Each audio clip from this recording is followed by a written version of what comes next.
Hi there, Sanmonani Molweni. Welcome to Fix Channel. If you're new here, please subscribe before the end of the video. If returning, thank you for love and support. I appreciate you. Uthando Nes'thembu review episode 12.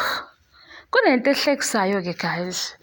Ukuthi le ndaba le emswenko abantu ba-toxic social media bathiwa kunye ikhona into yabo ukuthi ishiwo abantu nawe ungayithathi serious ihlekise nje.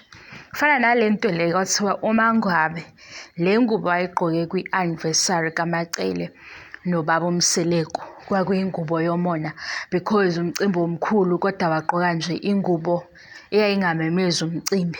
Abanye bathi hayi no phela uMacele bekumcimbi wakhe so bekufanele kushayine yena kakhulu so alikho iphutha ngengubo kaMangwabe ngizonikhombisa leyo ngubo.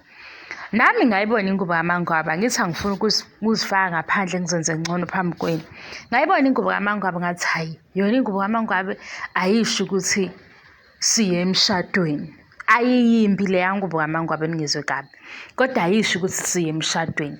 Base bethi-ke abantu phela uMacele ubethe ufuna kube yinkonzo ukucelebrate u-20 years eshadile noMseleko. So kwenzakalile-ke nakwi-Durban July. Ngithi siyazi ukuthi i-Durban July umcimbi omkhulu. uMakhumalo siyamazi ukuthi uyaswenka. Umuntu ozophikisa lento umuntu ongazi ukuthi uMakhumalo uyaswenka. Sizoyibamba lapho kuyifamily yakaMseleko okumakhosikazi akaMseleko. Uswenka wakhona uMakhumalo ngitshelwa yimi asidebate leyo nginganivezela futhi evidence. Baqoka kahle bonke kodwa uMakhumalo uswenka wakaMseleko. Kwenzakalani-ke mayivela kwi-Durban July? Kwi-Durban July i-right le yangubo uMakhumalo abegqokile kodwa ayisho ukuthi ingubo kaMakhumalo ya-understand. uMakhumalo uney'ngubo ezimfanelayo angazi ukuthi ugqokiswa ubani. Ngicabanga ukuthi uyabashintshashintsha abantu abamgqokisayo. So kwi-Durban July le ngubo ayigqokile ikhona into eyayishoda noma ngingazi ukuthi yini. Angiyena umuntu wazi kakhulu izinto ze-fashion futhi angikusho lokho ngoba ngigxeka sengithi njalo hayi bo hlaselani kwasho wacima kanjani. Ningayithathi ngesayidi elibi. Le ngubo yayigqoka uMakhumalo nge-Durban July ayisho ukuthi kaMakhumalo. uMakhumalo siyamazi kuThando Nes'thembu, siyamazi futhi ku-social media. Makuvezwa yena namakhosikazi kababa uMseleko siyazi ukuthi ingubo yakhe izobe ihlukile. Siyazi ukuthi nje hayi ngomswenko uhamba phambili. So kwi-Durban July kwabalula kimi ukuthi ngithi uMacele noMangwabe abebegqoke bagqoka babonakala ukuthi bakwi-Durban July ngoba vele i-Durban July isikhathi esiningi kunakwa imswenko. Hhayi-ke abaqali ukuya kwi-Durban July bake baya nale drama le ye-makeup kahle kahle idrama engekho because i-makeup artist yabo kuThando Nes'thembu iyi-1 umuntu oyedwa okuwuThabile. Nangalesi sikhathi sa#5 kwakuwuThando Nes'thembu, uMusa Mseleko namakhosikazi ababememe kwi-Durban July. So awukho umsindo ophathelene ne-makeup artist. Bawuqambile nje ngoba bafuna ukuthi benze idrama or befuna ukuthi sibe nento esizokhuluma ngayo njengoba sesikhuluma nje senixabana-ke nisho ukuthi ubani ube-wrong ubani vele bengafanele ukuthi athole. Kimi kuyafana konke angimboni o-right angimboni o-wrong. Okubi ukuthi uMakhumalo noMayeni bakhulume ngendlela yokuthi usisi lo omunye bayawungabaza umsebenzi wakhe bobabili. uMayeni mayegcizelela ukuthi yena akafuni ukwenziwa umuntu ongamazi esekhona lo sisi engazi noma bekuyena. noMakhumalo mayecomplaina phambi kwakhe ethi i-wrong lento yokuthi kwenziwa okunye kube kushiwo okunye. Leyo nto iveza isithombe sokuthi uMayeni noMakhumalo bayawungabaza umsebenzi kalosisi ngendlela efanayo. Ngendlela efanayo futhi le yenziwe uMakhumalo ukuthi athi if uThabile ezoba busy akenze yena noMacele engasho ukuthi uThabile akathathe uMangwabe noMayeni so bona noMacele bazozama omunye or yena uzozama omunye. Kuveza nje umqondo owodwa ukuthi kubona bobabili naye uMangwabe okhombisile ukudinwa ngalesa sikhathi bayawungabaza umsebenzi kasisi lo esingambonanga noma lo obekhona. Ngaphezu kwalokho kweyami i-channel ave kunosisi aba-right nabanye nje yabo ababonayo ukuthi hawu enye into iwumdlalo, enye asixabani, enye asihlali laphayana thina eMzumbe. Siyikhulumela ngoba i-TV show siyayibuka futhi siyayilandela. So uma uze wena ngomqondo wokuthi uyalwa ulwa endaweni e-wrong. Le channel akusiyo i-fan base kabani. Nje sizoveza zonke izinto ngale ndlela ezivela ngazo. Mhlampe kuzokwenzeka ngikuchazele. Kuzokwenzeka ubone sengathi kunonkosikazi ogxekwa kakhulu kule channel. Lalela ngikutshele eyami indlela nelula. Laphaya kuThando Nes'thembu, uma bezothi unkosikazi ubani u-wrong, cha phela nami ngiyawufuna lowo wrong ukuthi ngiwubone. Uma ngingawuboni, angiwuboni angiwuboni Zithando. Uma benehaba, ngiyalazi ihaba yini. Uma bethatha into encane beyenze ibe nkulu, mina ngizokutshela ukuthi bathatha into encane bayenze ibe nkulu. Lena enkulu bahleli phezu kwayo, thina silobu sikhamisile-ke silindile ukuthi hayibo, sitsheleni phela iy'ndaba zenu ngoba siyabona ukuthi nilobu niyivukuza kancane. Yabo ku-season 6 mhla nginesikhathi ngizonitshela-ke mina iy'gaxa ekubonakalayo ukuthi hayibo baze bahlala phezu kwezigaxa kwakwenzakalani. Nekama kaMpilo nje sesihleba-ke siyahleba-ke sikhulume iy'ndaba zabantu. Uma kaMpilo naye bese kwakhiwa naye. Angithi nizwile le nto yabo bayishoyo ukuthi wazokwakha. Uma kaMpilo phela uthola uMpilo isithembu sesikhona. Hhayi kabi ningagxili enganeni.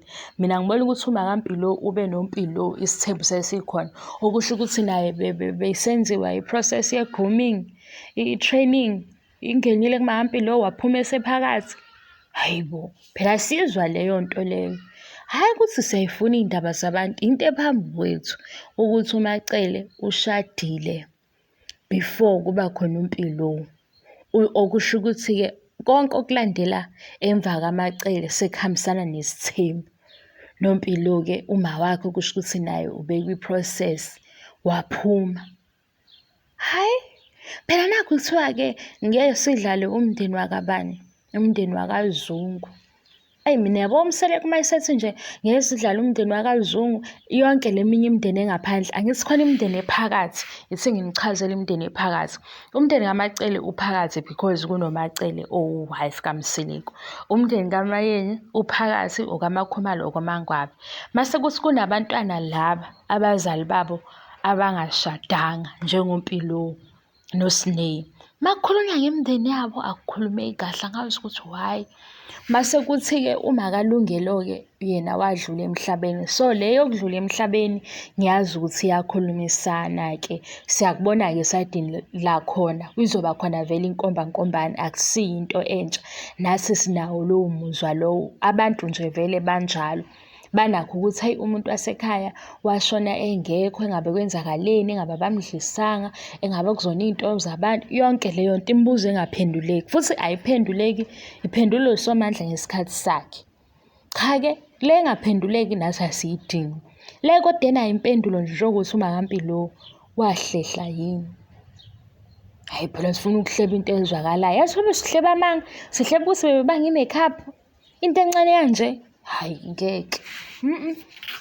Le yaMakhumalo ne-dress ningayibangi. uMakhumalo uyaswenka ngaphandle uma ungamazi uMakhumalo. Uma ukuthi awumazi uMakhumalo ngizokuvezela unkosikazi kaMsileko third wife. Manje siza ukuthi u-second wife kodwa simbiza ngo-second wife. Umswenko into yakhe. Manje laphaya ku-Durban July bamdlula amakhosikazi awu-2. Sabona ukuthi khona into engahambanga kahle. uMakhumalo uyohleze u-number 1 ngemswenko. Asazi ukuthi uMakhumalo ubhizi-ke uMakheye shem, ubhizi. Mina ngiyabazi ukuthi ubhizi uMakheye, ngiyayibona imisebenzi ayenzayo.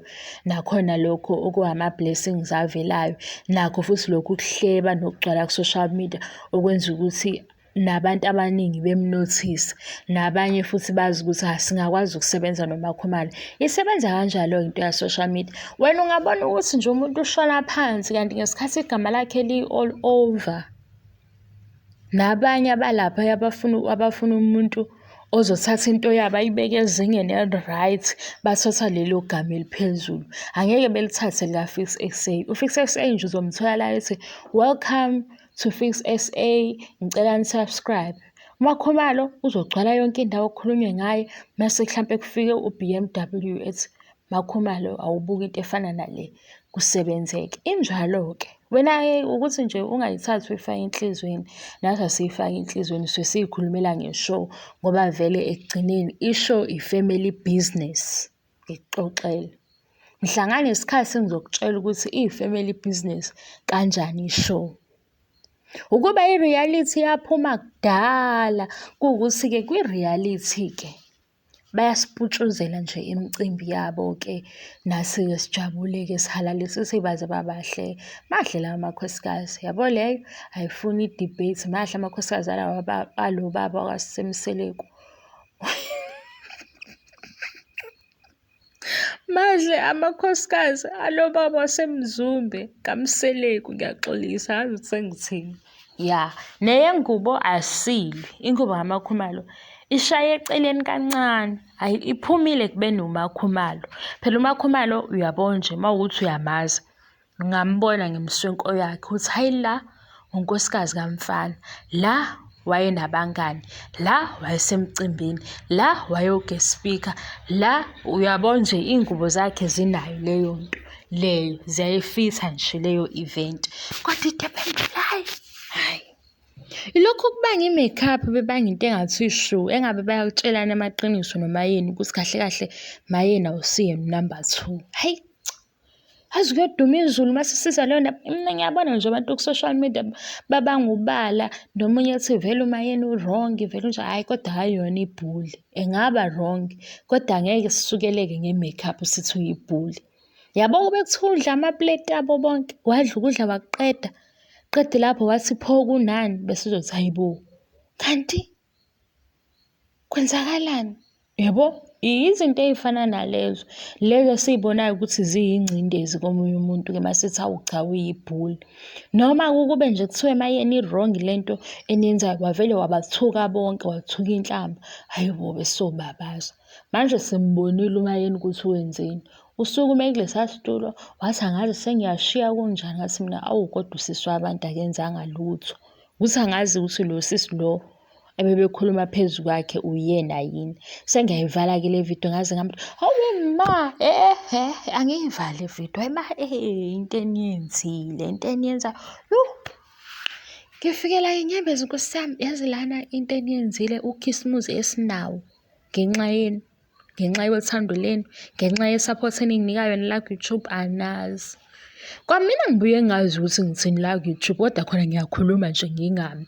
Ngikhulumeke nje into nami ewaya, ngibone ukuthi hayibo abantu bayayithanda lento engiyishoyo, kazi bengithini. Kokunye angibuyeli, kokunye nje angikucheck-i nami. Mase ngibona ukuthi baningi abantu abaxabana nami, ngivele ngithi shuthi bengisangana-ke kuleya video ngishiye kanjalo. Kodwa ngaphezu kwalowo msangano, niyangisaphotha, niyayenza into ekufanele ukuthi yenzeke, niyayenza into eyenza ukuthi ngithole imali encane kulo YouTube. Nje ngiyabonga ngalokho, angifuni ukuba emotional. Wema, into ebengiyikhithisa ey'tolo ngenxa yenu. Wey'ngane zabantu, wey'ngane zikaNkulunkulu, into ebengiyikhithisa ey'tolo ngenxa yenu, anazi. Ngiyabonga bafethu, ngiyabonga. Ngathi nabanye ningabapha le support, nibuye nikhumbule phela ukuthi hayibo abantu bayahleba bayadlula, ekugcineni siy'ngane zayo ndawonye siwumndeni. Awazi ukuthi lokho okwenzayo omunye kumsiza kuphi. Sazobuya sizohleba kancane, ngisazobuya nje futhi ukuthi ngisekhaya-ke, ekhaya kubuye kubhizi. Siyivale le video futhi, heyi kunebhizi la ekhaya. Thank you so much for your love and support. I love you and appreciate you. Bye-bye.